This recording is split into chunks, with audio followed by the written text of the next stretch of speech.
don't care about your sob story. They don't care about your mission. They don't read your cover letter. Welcome to the Rookie SDR Show, where we talk to leaders within the tech industry who are making an impact. Here's your host, Franklin Albanus. Welcome to the Rookie SDR Show. I am honored to host an amazing sales influencer. Her name is McKenna. Welcome to the show. How are you doing today? Fantastic, Franklin. Thanks for having me. I saw one of your TikToks and you were talking about sales and how you can basically help individuals in their sales career. And I was just like, I need to talk to her because I want to see what she's doing. Could you just give us like a little bit background on who you are, what you're doing now, and what you're looking to do? Yeah, so I've worked in different technology service and product companies for the past 5 years in different customer-facing roles. It hasn't been sales the entire time.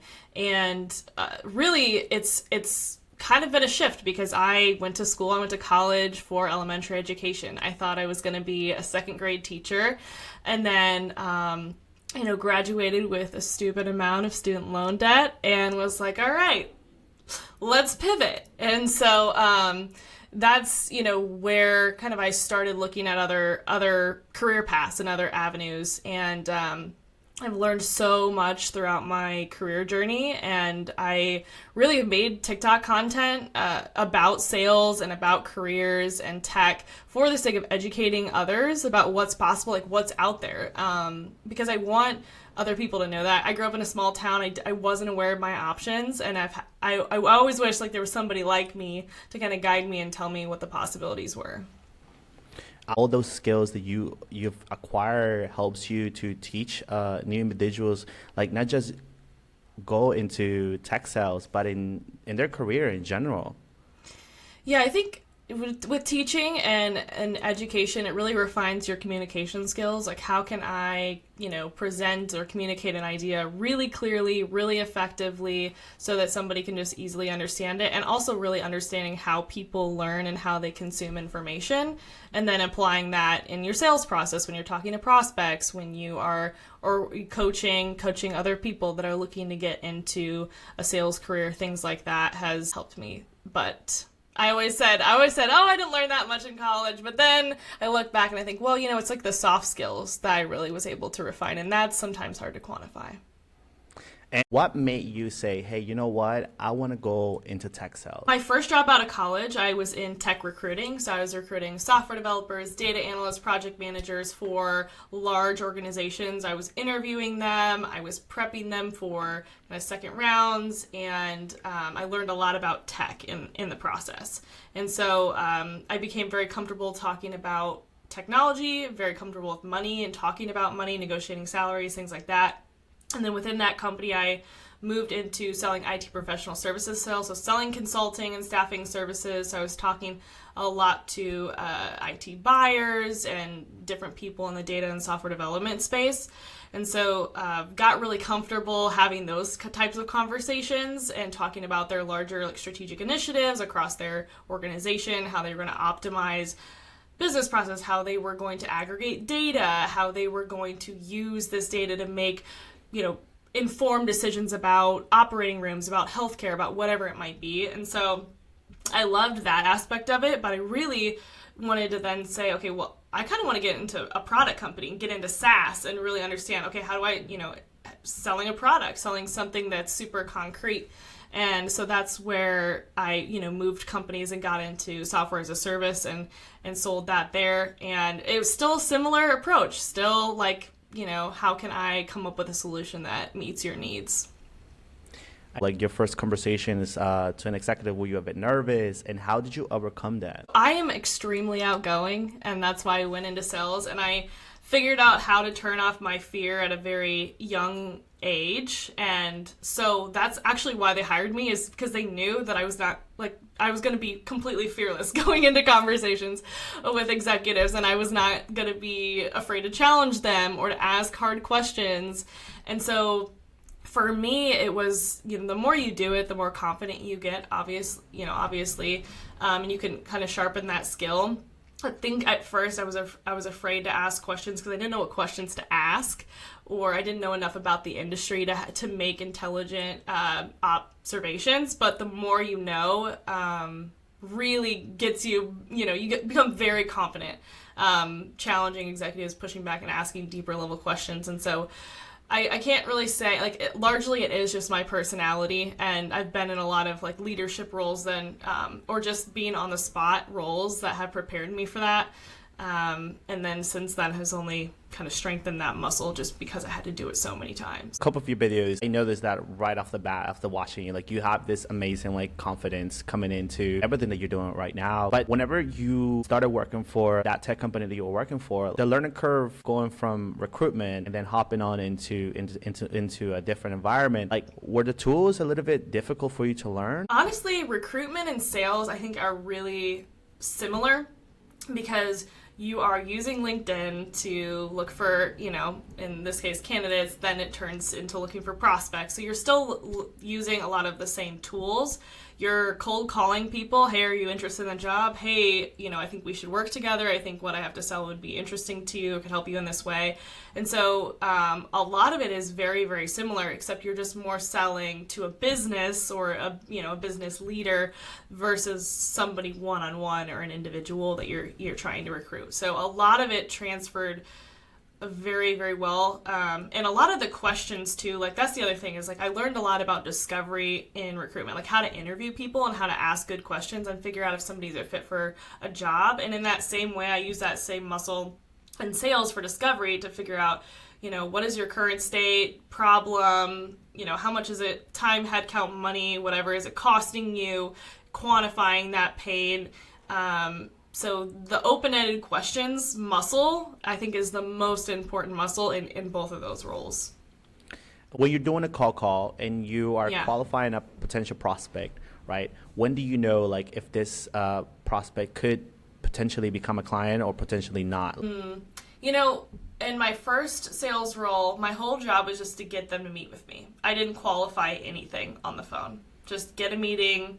I know that they could have a potential need in the next 12 months, whatever. So it was just to build relationships, regardless of whether it was going to turn into immediate business.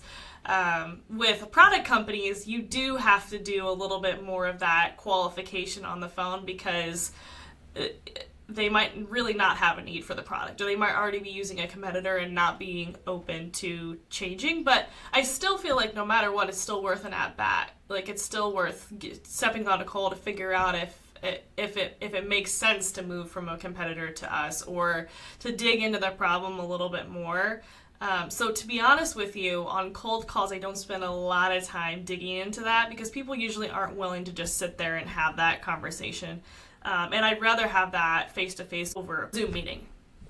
For sure. So what is your favorite channel into doing outreach to either to look for a potential, in this case, when you're working recruitment, a candidate, or for a potential prospect? Was it mostly LinkedIn, social selling? Was it cold calling or emailing or even video? So it was primarily looking on LinkedIn. And then I would go on fastpeoplesearch.com and find their cell phone number and call them on their mobile number. I found that to be a lot more effective than calling through a direct line or trying to call their company. And especially because a lot of this was during COVID too. So people weren't even in their offices. So you had to get way more creative on how you reached people. And then via email, I was always super specific because in my first sales job, I was meeting everybody in person. I was only selling locally. So I would be here's a couple time slots. We're going to go to lunch at this place. I already looked up where they lived and I knew, okay, they live in this area. So I'm going to send them a restaurant that's 2 miles from their house. They have no reason not to meet with me. And make it look thoughtful. And I really thought through where we're going to meet. And then I would just follow up on that. So I had already done the research and then I would follow up to get that meeting continually after that. And so I think people really responded to that because they could see I put thought into picking a restaurant, thought into selecting times and all of that versus just kind of putting people in an email cadence and just letting it run. I certainly have done that in the past. I just haven't found the response rates to be quite as effective as when you customize it to the person. I noticed that you do like a lot of personalization. Would you say, in your experience, whenever now, as you know, the job market it's all over the place at the moment. Do you suggest that people should definitely take their time into doing the proper research, reaching out to the hiring managers, and put in like a personalized touch into their outreach versus just applying in a resume?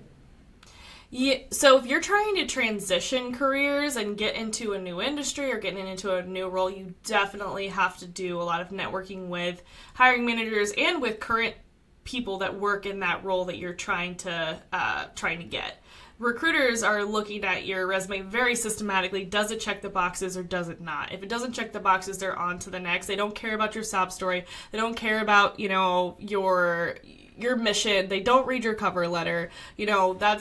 So you have to get to the buyer, to the manager really directly, or get a lot of people to vouch for you as to why you'd be a good fit and like really build up that network. Now, if you already have an established resume, you already have a background that you can really lean on, you don't have to work as hard to get, to find a new role and to get in the door and things like that. But if you're actively looking and you urgently looking, it certainly wouldn't hurt. And I think one key thing you said there is about like, putting that effort in, right? In general, because I feel like a lot of people, I have people come to me sometimes and tell me like, hey, how can I, like, for example, land an SDR role? And I tell them like, hey, like, look into these videos, read this, do it this certain way, right? Reach out to them. And a lot of people are like, hey, we're going to do it. But some people just feel like, that, hey, I'm going to apply and I'm gonna get a call back. And you're completely right. It's not. It's more like, especially in the market right now, we have to give that 100%, right? And saying all that, I think when it comes to personal branding, like, I think you're nailing it, because it's like, yes, you probably could have like a better chance into the next candidate to get in a role because, you do have an amazing personal brand. But at the same time, I think like relevance is a lot, right? And saying all that, do you suggest that everybody should have a personal brand before reaching out to certain companies? I mean, I wouldn't let that stop you, but it does help. I can't tell you how many messages I get from sales leaders at other companies. Hey, come work for me. Hey, I want, hey, let's plan a time to talk. Let's network, whatever else. Like, let's just have a meeting to have a meeting. Right. And so, that's been, if I was looking for a new role, I would have a Rolodex of people, and Rolodex is an old word. I would have an Excel spreadsheet or a contact list full of people that I could call. And that's really where you want to get to. You've done personal branding well if you never have to apply for a job again, and you can just shoot somebody on a message on LinkedIn and say, hey, John, remember that time that you and I talked? Like 6 months ago or a year and a half ago, and maybe you've sent them a couple messages since, or they've seen your post and they're like, yeah, let's set up a call next week.